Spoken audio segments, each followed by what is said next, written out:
Spoštovane gledalke, cenjeni gledalci, lepo pozdravljeni v tokratni oddaji AgroInnext, kmetijstvo za prihodnje generacije. Danes je naš gost, gospod Uroš Benec, predstojnik službe za uradno potrjevanje semenskega in sadilnega materiala kmetijskih rastlin s sedežem na Kmetijskem inštitutu Slovenije. Lepo pozdravljeni. Lep pozdrav.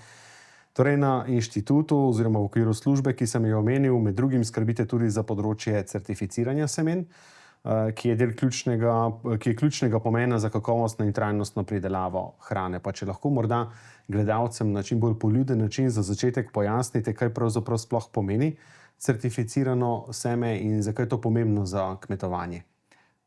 Res je. Jaz prihajam iz službe za uradno potrjevanje semenskega in sadilnega materiala, ki ima sedež na Kmetijskem inštitutu Slovenije, in naša naloga je, da opravimo nadzor nad semenskimi posevki.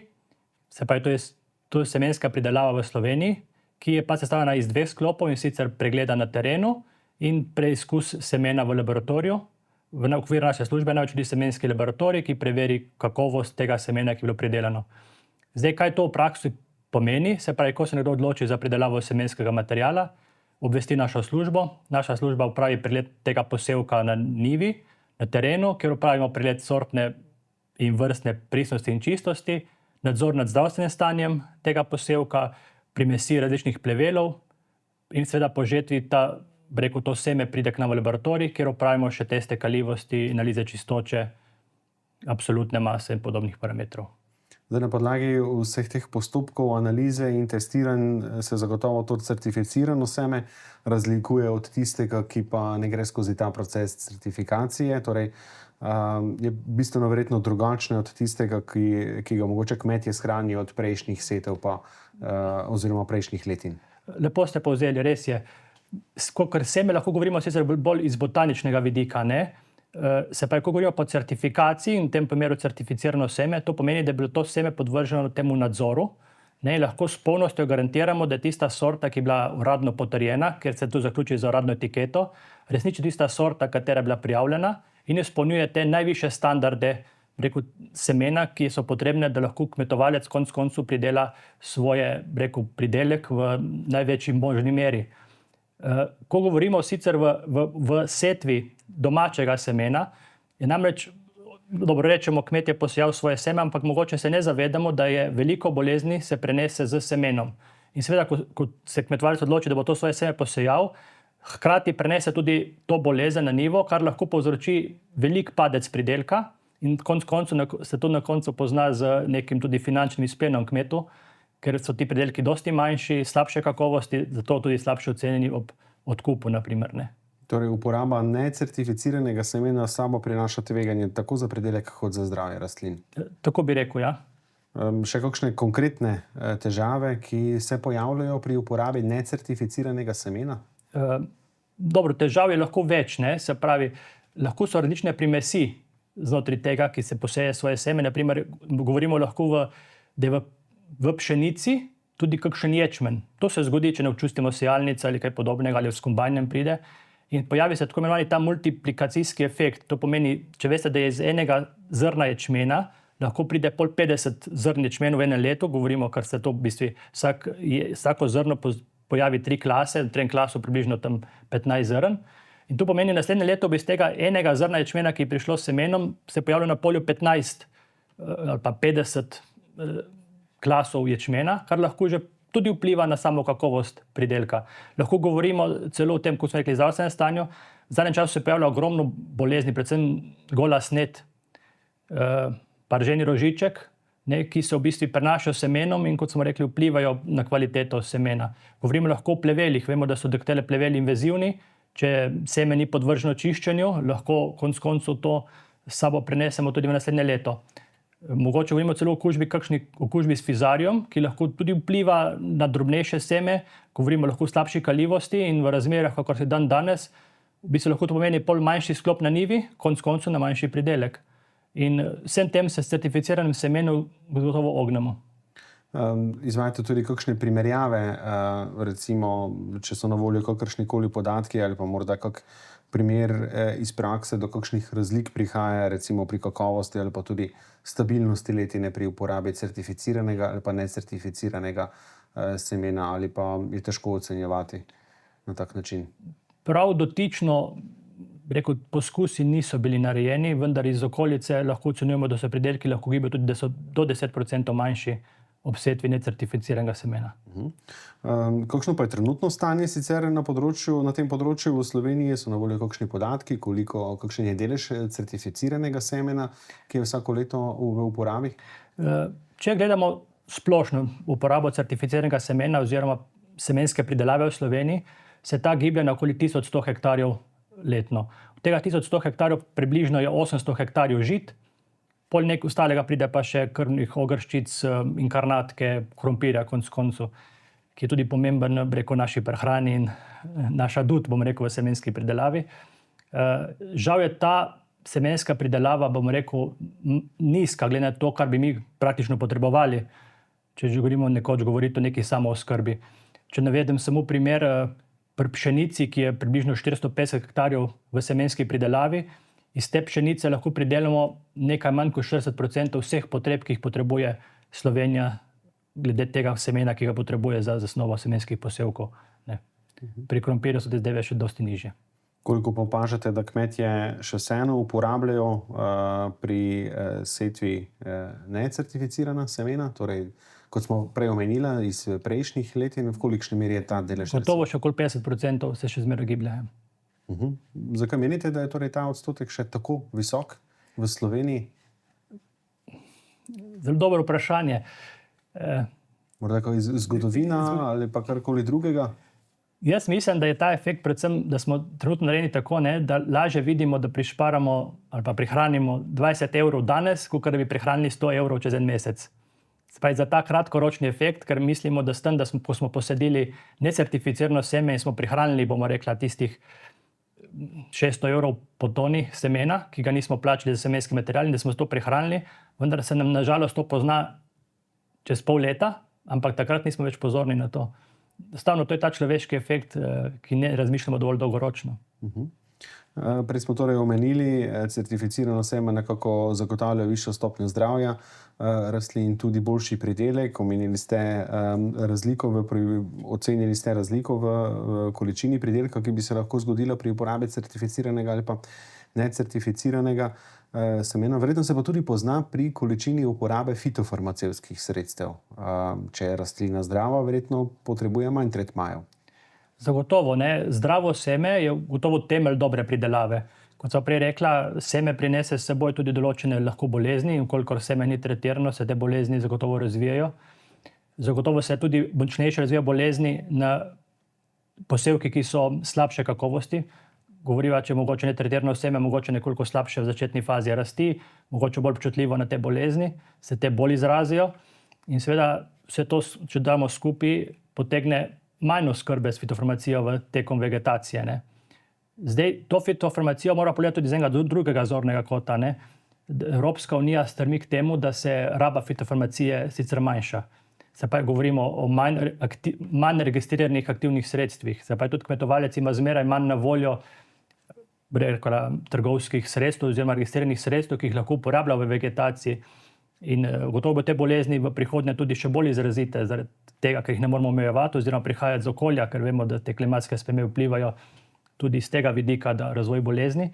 In gotovo se temu ognemo že s tem, da sejemo, vitalno, govorim lahko tretirano, oziroma vsaj dovolj zdravo seme že v startu.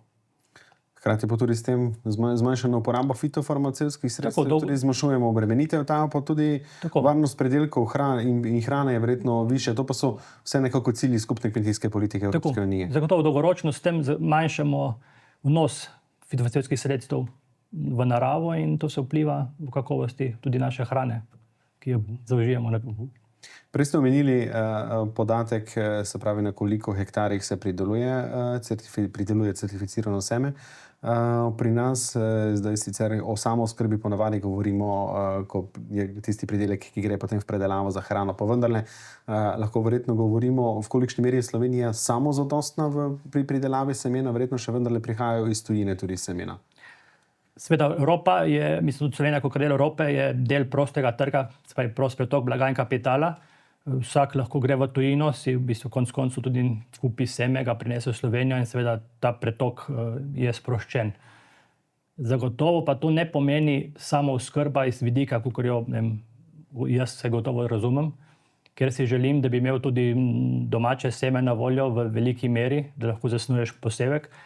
Kot vemo, mogoče se spomnite v dobi korone, ki je bila zelo velika panika, ne? Ker vemo, da države, ki nastane kriza, zaprejo trge, omejijo izvoze in če smo v bistvu odvisni od vsega tega iz tujine, je tu velika kriza tudi za nas, ne?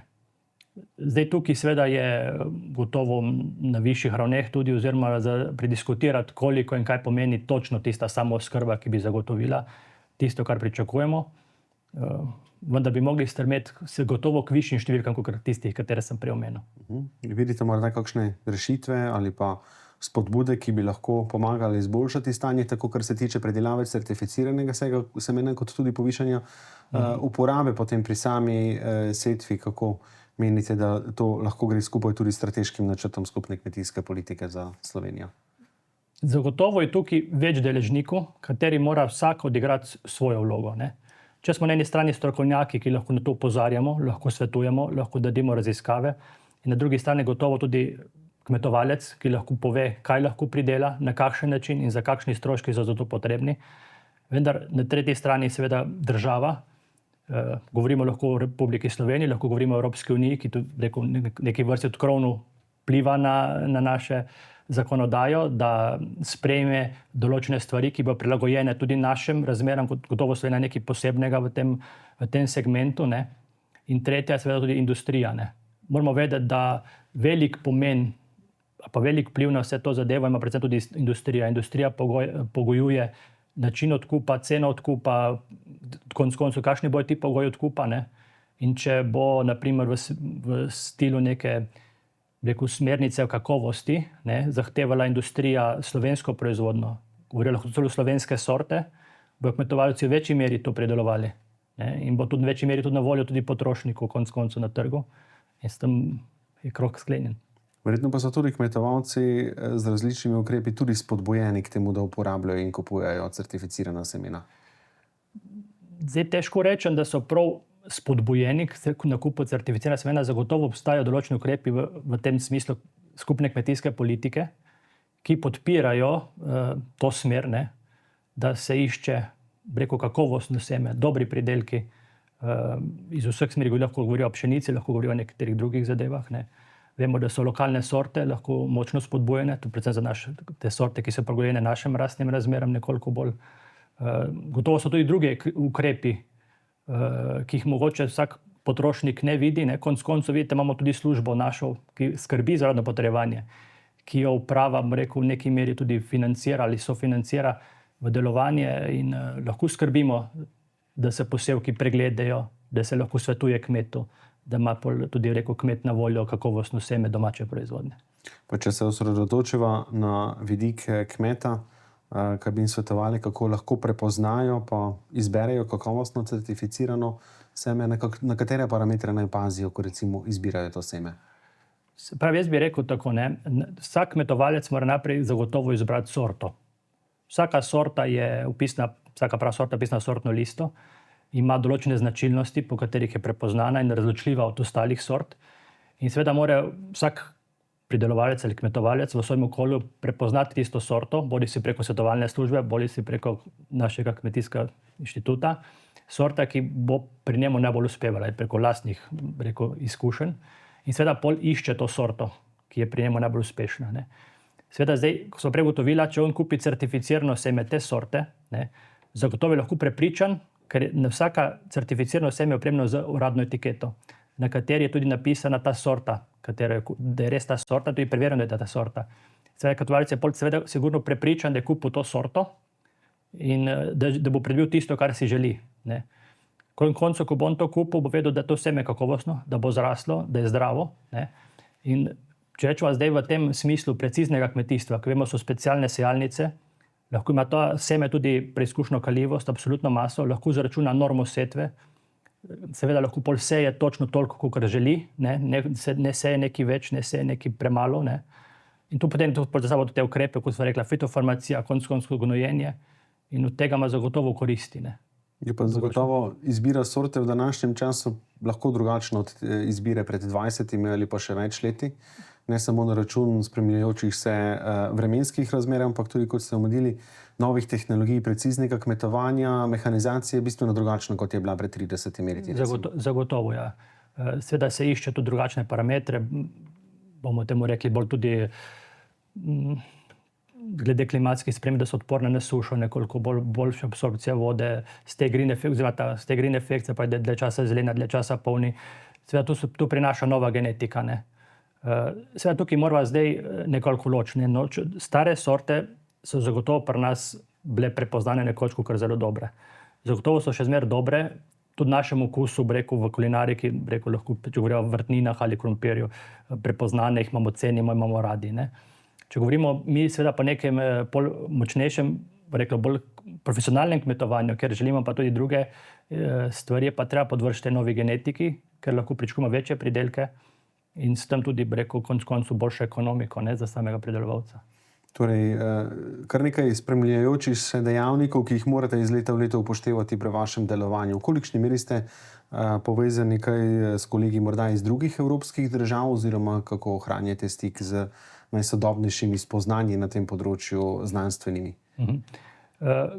Glejte, zagotovo je dobro, da se spremlja vse, kar se dogaja okoli nas, kot smo del, globalne vasi, kar se lahko izrazimo. Naši sodelavci, tudi jaz, stremimo k temu, da vsaj letno enkrat, dvakrat gremo tudi nekam ven na neko dodatne izobraževanja, dodatne srečanja, kjer se pač predstavi te novosti, ki se dogajajo, predvsem v Evropski uniji, kamor smo najbolj več vezani.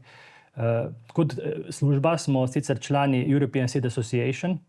Mi imamo letno srečanje, kjer se združimo vsi uradni potrebovalci Evropske unije, kjer se izmenjajo izkušnje, da vidiš, kakšne se problemi oziroma kakšne rešitve se drugje pojavljajo. In širše smo člani OECD-ja za pridelavo semena. To pomeni tudi, se dobivamo tudi enkrat letno ali do dvakrat letno z OECD-jem, kar pomeni tudi spremljamo, kaj se dogaja v svetu. Nasprotno pa to pomeni tudi, da seme, ki je pri nas certificirano, lahko pridobi tudi OECD certifikat, kar pomeni, da seme, ki je pridelano v Sloveniji, ni lahko, da se trži samo v Sloveniji, ampak se lahko trži tudi ven, tudi v tretje države. In če imamo neko dobro sorto, nekega dobrega pridelovalca, ni noben problem, če se ta sorta širi tudi izven našega območja. Stik z mednarodno stroko je tako več kot zagotovljen, kakovosten. Pa morda kot zanimivo za gledalke in gledalce, Slovenija je relativno mala država, seveda v primerjavi z drugimi večjimi evropskimi državami, ampak kako bogata pa je ta na nek način tudi dediščina sort, semen, kako raznolika je v primerjavi z večjimi državami, je to pogojeno tudi z majhnostjo našega teritorija? Sam bi rekel, da je naša flora in fauna zelo pestra. Marsikdo v tujini nam tu zelo zavida. Kot vemo, imamo od Panonske nižine dejansko do morja, do Alp. To je tudi genska banka zelo bogata. Imamo dobre vire, tudi dobre podlage, za naprej za žlahtnjenje. Tako da imamo vse, kar bi lahko imeli, kar hočemo imeti, no? Samo moramo znati izkoristiti, bi rekel. In še morda za konec enega pogovora, nekako smo v obdobju tik pred žetvijo pšenice, ta je predvsem v pomurskem prostoru izjemno pomembna poljščina, hkrati pa je to verjetno tudi že čas, ko pa morda kmetje tudi na podlagi letošnjih izkušenj s posameznimi sortami in semeni že razmišljajo tudi o naslednji setvi. Kaj bi morda svetovali, ko se odločajo, ko izbirajo, o čem naj razmišljajo, pa tudi morda tista polovica, ki ne uporablja certificiranega semena, kako bi jih morda nagovorili, da pa vendarle o tem razmislijo? Ta sezona 2024, dobro, vsaka sezona je nekaj posebna, ampak tudi naša je bila posebna. Zagotovo je posebna po razporeditvi padavin, ki so bila, če začnemo sezono nekje z septembrom, oktobrom, kot vemo, nekoliko bolj deževna, potem spet obdobje suše, obdobje nekako zmrzali, zdaj spet obdobje vročega vremena, kar je poseben izziv za vsakega, pridelovalca, v tem primeru pa predvsem žit. In tukaj lahko govorimo zopet o tem pomenu same sorte in priprave. Kar je bilo letos, zelo strmimo k temu, kar so mogli biti sklopi posejani čim bolj optimalni. Če želimo tistih 450, 500, 650 klasov, ki bi bili optimalni za nadaljnjo razrast in podobno, ko so rekla, treba vedeti, koliko imaš kaljivost, da lahko zaračunaš, koliko moraš posejati. Ne. Kot vemo, je bila zdaj, v zadnjem obdobju tudi nekoliko več padavin in ugodne temperature, ki so povzročile tudi razmah bolezni. Ne. Zato je treba več spet škropljenja v klas ali podobne stvari. Ne. Zdaj, če si imel ti kakovostno pripravljen začetni del posevka, so tudi te pritiski nekoliko manjši. Ne. In če to združiš, to je ta smisel tega certificiranega semena. Ne. Zato mislim, da zdaj tisti, ki se bo ozrl nazaj ob žetvi, ne, in bo lahko ocenil, da je naredil tisto, kar se od pridelovalca pričakuje, ampak kar je lahko naredil, ne, se pa je, da je izbral dobro seme, kakorkoli, da so bili vsi ukrepi upravljeni, bo zadovoljen. Ne bojo vrhunske letine verjetno, ampak bojo pa tiste povprečje oziroma dobre letine. Ne. Zdaj tisti, ki je pa že nekaj tukaj nekje odstopil, bo pa žal tudi letos razočaran. Upamo, da se vendarle to ne bo zgodilo v prihodnjih letih, da bodo torej se kmetovalci pravilno odločili za prihodnje leto. Gospod Benec, najlepša hvala za obisk v našem studiu in za vse, kar ste nam povedali. Hvala vam, svidenje. Hvala tudi vam, spoštovane gledalke in gledalci, za pozornost. Nasvidenje.